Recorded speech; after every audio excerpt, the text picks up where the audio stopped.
Good morning, everyone. This is the news for Thursday, June 26th. The Trump administration is limiting the sharing of classified information with Congress. Republican Congressman Michael McCall of Texas doesn't like that idea. We make the laws here. We're entitled to the classified information. The Intelligence, National Security Committees. McCall chairs the House Foreign Affairs and Homeland Security Committees.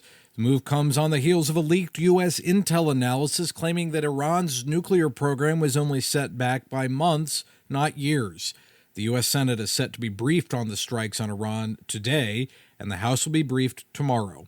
Upon his return to the White House after attending the NATO summit in the Netherlands, President Donald Trump doubled down on his claim about Iran's nuclear program being destroyed after U.S. airstrikes and said it was total obliteration. The president also said Iran was not able to move nuclear materials before the strikes happened. Trump went on to say he doesn't see Iran, quote, getting back involved in the nuclear business anymore. More than 300 Catholic sisters and supporters from 60 religious communities gathered in Washington, D.C. yesterday for the Sisters Speak Out event, urging lawmakers not to cut federal programs that help immigrants and low-income families. Held ahead of a key Senate vote on the reconciliation bill, the event featured prayer, rosaries, and speeches about Medicaid, food assistance, and immigration. The sisters warned the proposed budget cuts would deeply harm vulnerable Americans. Over 2,500 sisters also sent a letter to senators opposing the bill, calling it morally unacceptable. The Trump administration's CDC director nominee is pivoting from Health Secretary Robert F. Kennedy Jr. on the case of vaccines. During her confirmation hearing yesterday, Dr. Susan Monarez was grilled on vaccines by Democrats, but was consistently clear in her support. Vaccines absolutely save lives, and if I'm confirmed as CDC director, I commit to making sure that we continue to prioritize vaccine availability.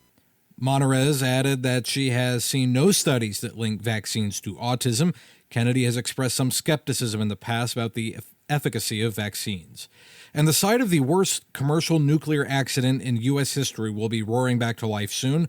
Brian Shook reports. Pennsylvania Governor Josh Shapiro toured the last working reactor at 3 Mile Island near Harrisburg on Wednesday. Folks shouldn't sleep on nuclear. They should be aware of the important clean role it plays in our energy portfolio. The reactor at 3 Mile Island near Harrisburg, Pennsylvania, will soon start generating power for Microsoft under a 20-year agreement. In 1979, a partial meltdown of the Unit 2 reactor core caused national panic. I'm Brian Shook. And I'm Matthew Handley. Now back to Morning Offering.